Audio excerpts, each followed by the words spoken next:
Merry meet, everyone. Hope you all are doing well. Hello, hello. Yeah, y'all feeling that eclipse energy yet? I am. I'm feeling it big time. Feeling a lot of things coming up and a lot of things that I thought I had dealt with, and it keeps coming back up. So this is another something to look at and to work through and just kind of release, because that's what we've been doing. Yeah. We've been releasing. We've been really going through this energy, to say the least, right? A lot of us are going in paths that we may not have thought we would go down. A lot of us are doing things that, never in our life we thought we would do. And I feel that this is what we are needing to do. We are needing to shed off those things. We're needing to open ourselves up to that newness, to that new vibrant energy that's coming in with this new moon solar eclipse, because I'm telling you, this is beautiful energy and I cannot wait to share it with you. So I'm going to show you really quick what the chart looks like. Yeah, you see all those planets bunched up over there. We've got a lot of blue that's happening, a little bit of red, some green. So we've got some really good energy going on here. But before we go any further into that, let us first talk about the big event this week. We've had a lot of aspects going on this whole week, but this month of April, and this is just like the month of April, right? This is just like what it would do. It ends the month with a blast. And this energy is going to be very, very passionate. And there is a harmony here. There is a harmony here. But it's going to be one passionate new moon and solar eclipse time. So let's get to it.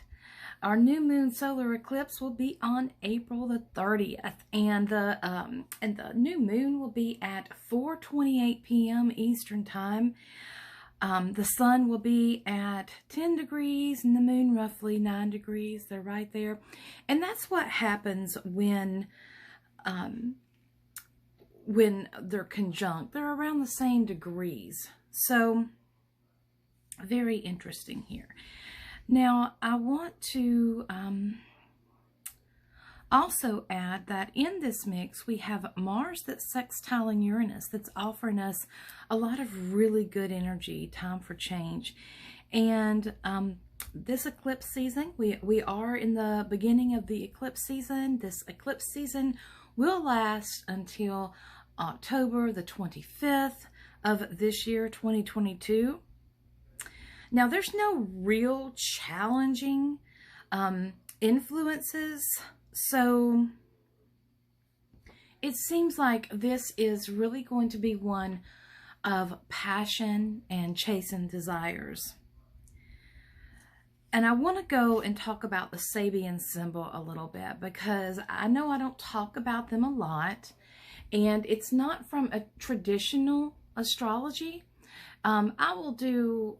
If you follow me in my writings and on my blogs, if you follow me there, I'll give more of an explanation there, or you know what, I may just do a class, who knows.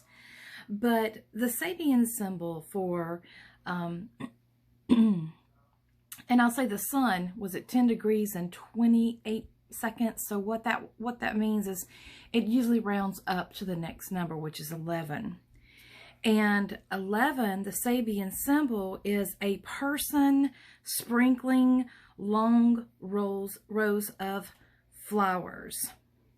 So this is about taking time to nurture yourself. Taking time to care for the physical self. We always want to think about taking care of our spiritual and our mental, but what about our physical health? Our physical health is really important, as it is the vessel that holds our soul. This is about resting the mind and the body so it is allowed to bloom. Weeding out undesirable factors, nurture of fertilizing creativity. So during this time, I will say that it's really good to drink a lot of water. Again, that helps flush your body out. Drink plenty of water, especially with the CMEs happening. You may find you're having to hydrate yourself more. But do drink plenty of water and stop and smell the roses. Yeah, so Taurus I love Taurus energy. It's very grounding energy, but it reminds us to care for the physical body because Taurus is about the physicalness, right? And its planet is Venus, which is beauty. Not only is it beauty, it's art. It's admiring beautiful things. It is enjoying the luxuries of life. So, that Venetian energy is beautiful. And when it comes into contact with, when it's in Taurus, when we have that new moon in Taurus, that right there is saying, yeah, it is time to really take care of ourselves, to really stop and smell the roses, to go water the flowers, to plant your gardens, to be with Mother Nature, care for yourself. And for explanation of a new moon, for those of you that do not know, some of you know, some of you may not. But a new moon is when the moon passes between the earth and the sun, okay? But for this one, the moon will also darken the sun for the solar eclipse, which makes it's more powerful, it's stronger. There's our ancient ancestors, actually, this was a bad omen to some of them because you see the light and then there's dark and then there's light. There is an ending, beginning. There's an ending, beginning. I'm sorry. A beginning, an ending, and a beginning and an ending in one day. So that was one of those. For a solar one, that also meant the king must die. So that means a change of throne.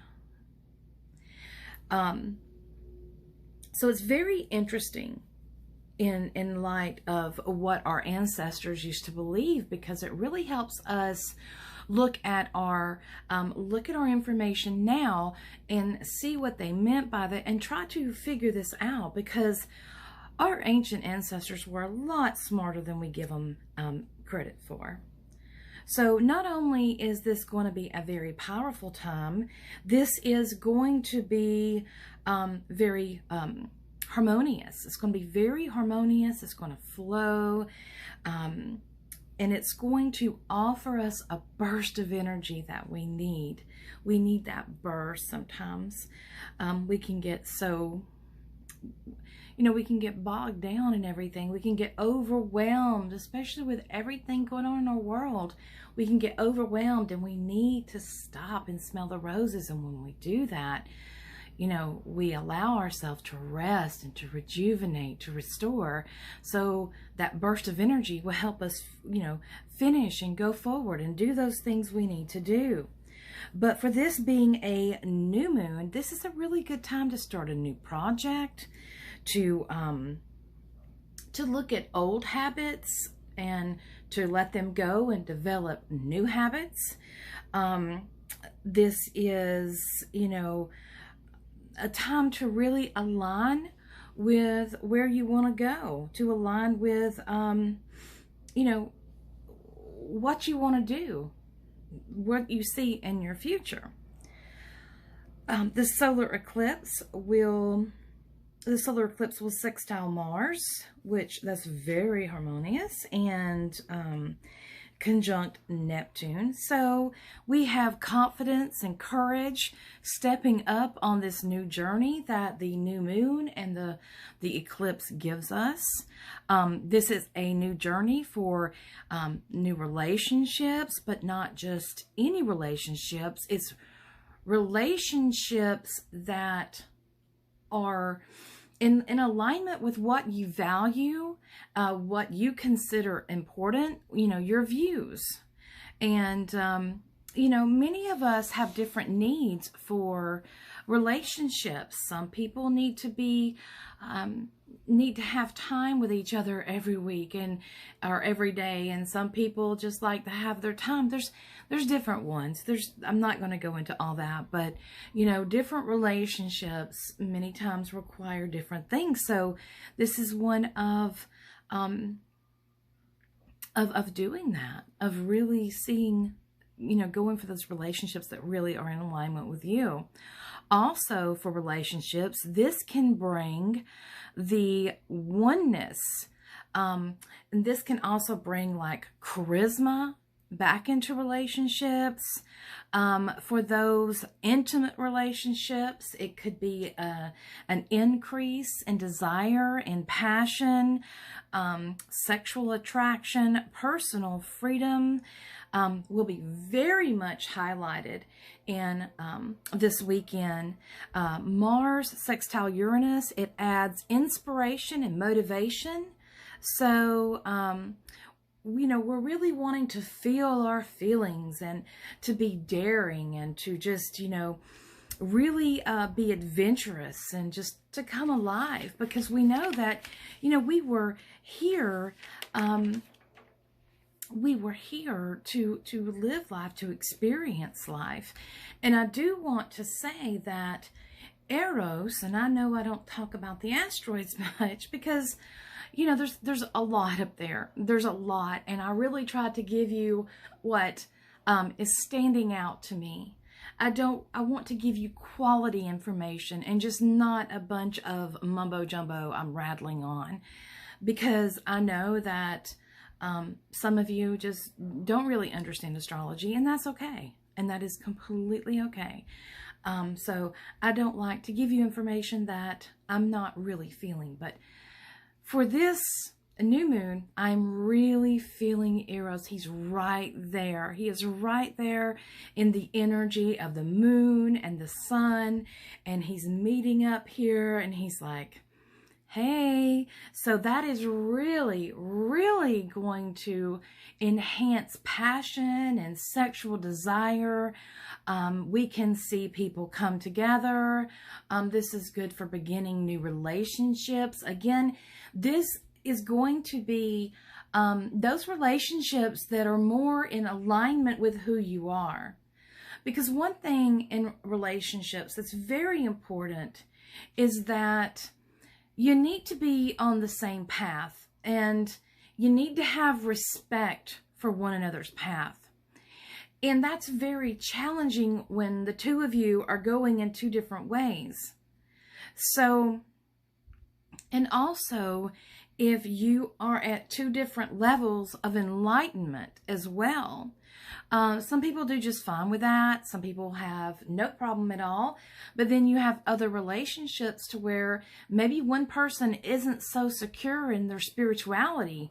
So they really are not there. They really can't go there. A lot of people are realizing this, and it's about, everybody is talking about an awakening. And I feel that, yeah, there's an awakening, but, I'm not going to go all awakening. I just feel like there's many people that are beginning to open their eyes and to, and I guess that is awakening, right? To clear the fog off their glasses, so to speak, so they can see what's really going on as more and more history is unearthed. And the more that these different researchers and such go out and meet with indigenous peoples and they learn of the old ways, the more information is flooded here and it changes. The thing about energy is that we want to pick and choose what energy is, but if everything is energy and energy is everything, you can't pick and choose. So I can see where, what is happening and what is being developed and what is going on in our world is a really kind of triggering that kind of veil being removed from our eyes. Now, another great aspect that I want to talk about is Venus conjunct Jupiter in Aquarius. This is a great. And another thing I want to talk about is Venus conjunct Jupiter in Aquarius. This is, and conjunct means that they're meeting up around the same degrees. And this is very nice energy. This is harmony. It's abundance, happiness, joy. This is loving as well, very loving energy, but it's also the energy of money. This is a good time for money matters. That's good energy. So, it is really good for making money during that time. If you want to do anything to increase money flow, it is good.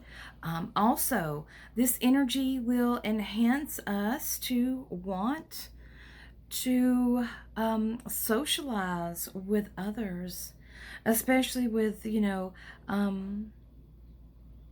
the influences of air and Venus and Jupiter.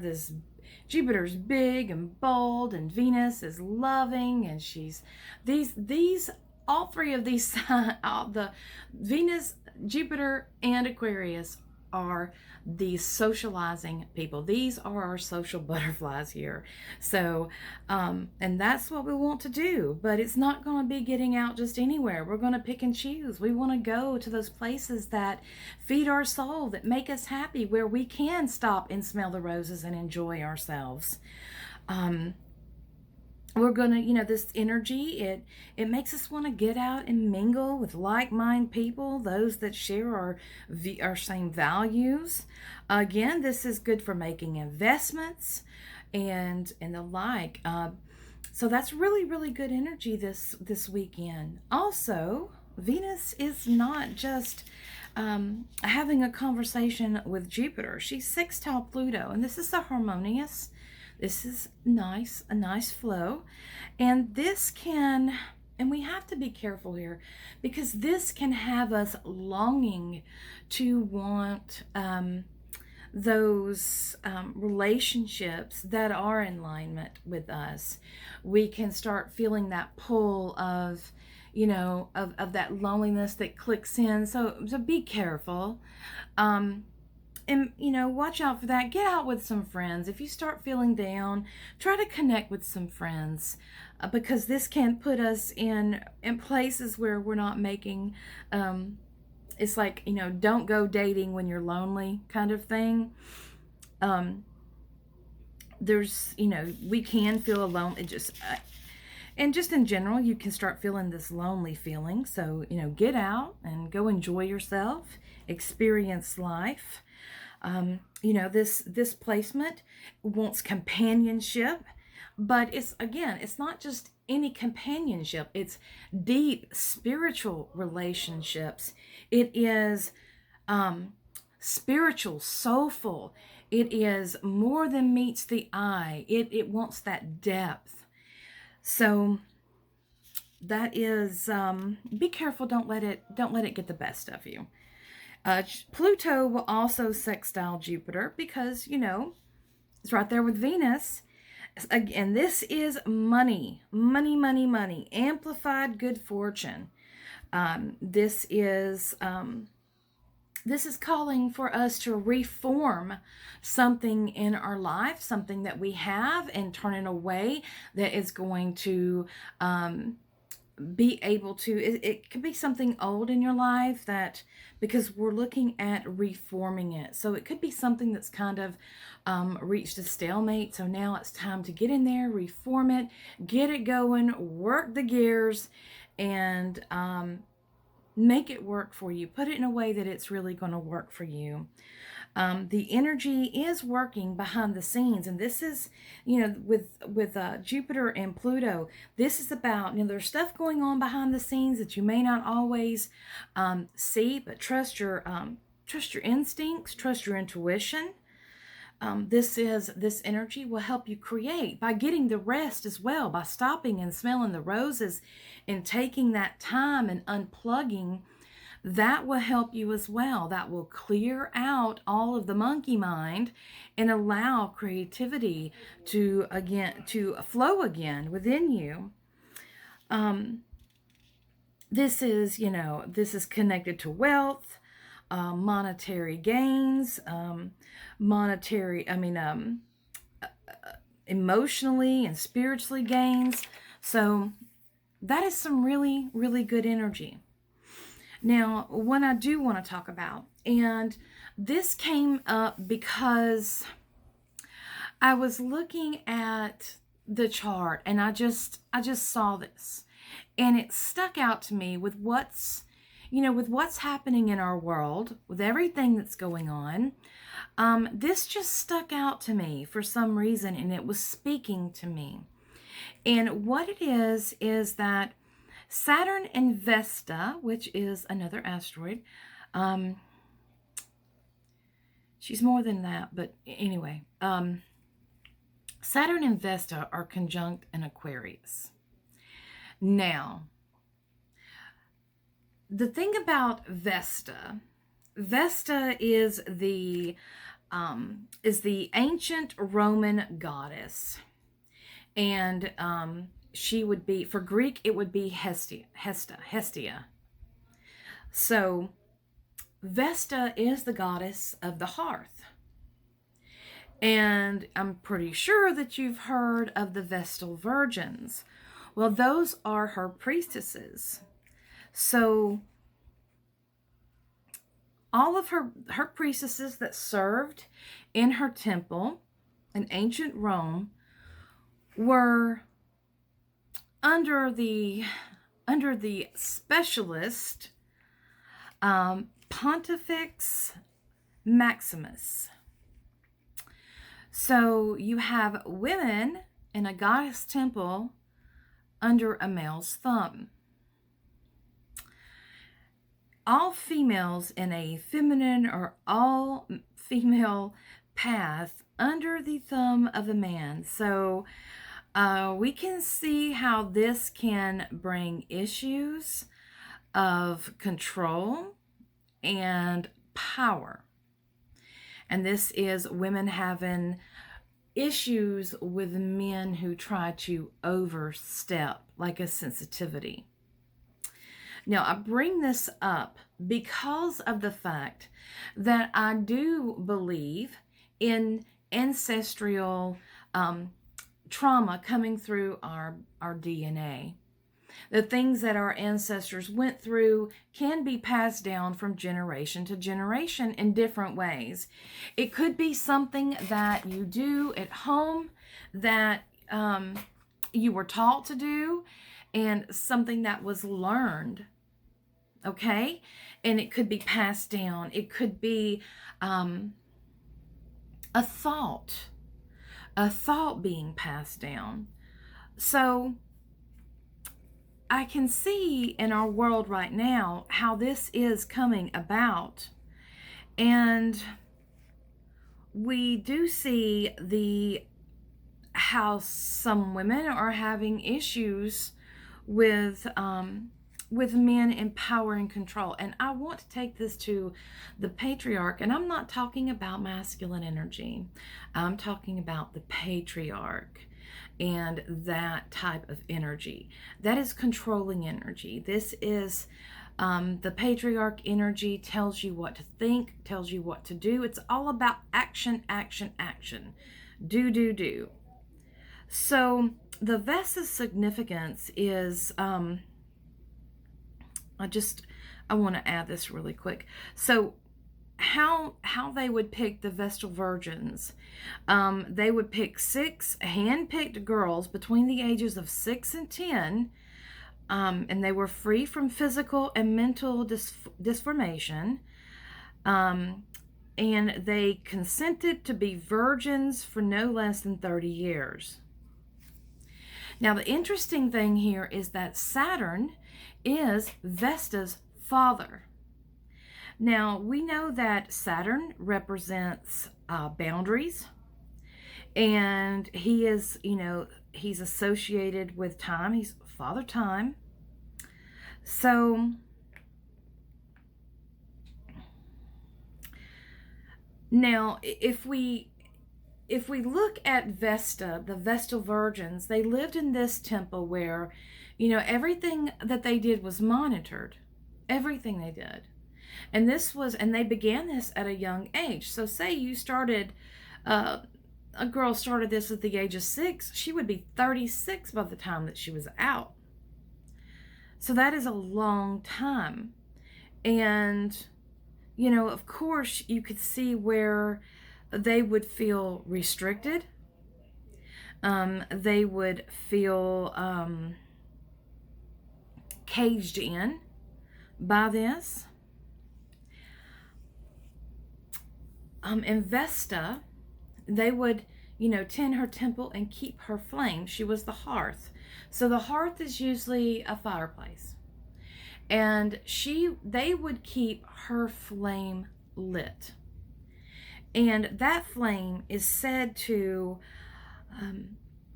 symbolize the heat that emerges within the feminine or the female when males are attempting to dominate them, or to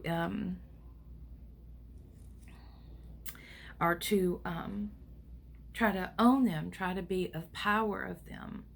So they say this is the heat that rises, stating that I cannot be dominated, I cannot be controlled. So when we look at these myths, and we have to realize how they were written. And one of the books that really opened my eyes was Priestesses. And another thing is when I began to learn my path in the Celtic tradition, I began to see the misinformation that had been shared with me in the past, that is. So we have to look at who wrote it, and because no matter how perfect they are, they're still human. You're going to, without a doubt, you're going to flavor it with your beliefs. You're going to flavor it with your interpretation of what's going on. So if you were not privy to what is going on that you're witnessing, then you would just make assumptions of it. You understand? So a lot of things were not exactly, as kosher as some of these myths of long ago kind of make them appear. So these two in Aquarius is about breaking out of the old and going into the new. This is about taking self-ownership in a feminine way. And I can see how that is coming about in our world, and I can see how that is being played out. This is very spiritual energy. It's friendly energy. It's one of humanitarianism. It's warm-hearted, it's playful, it's energetic. It's making the world a better place. But again, you can go too far, because even the good times, you can take the good times a little too far, right? So Saturn, he reminds us that there are boundaries. there are boundaries. You know, you may spread your wings and fly, but understand the circumstances of your actions. Understand that you will reap what you have sown. Understand the responsibility that comes with that. And that is one thing that I spoke about the other day, was about, you know, with great, when you get these job promotions, for example, if you're just regular, if you've been working as an assistant, and then you get you know, bumped up to a manager, well, of course you're going to have more responsibility. So understand that with certain freedoms, with certain knowledge, with certain understandings, with certain spiritual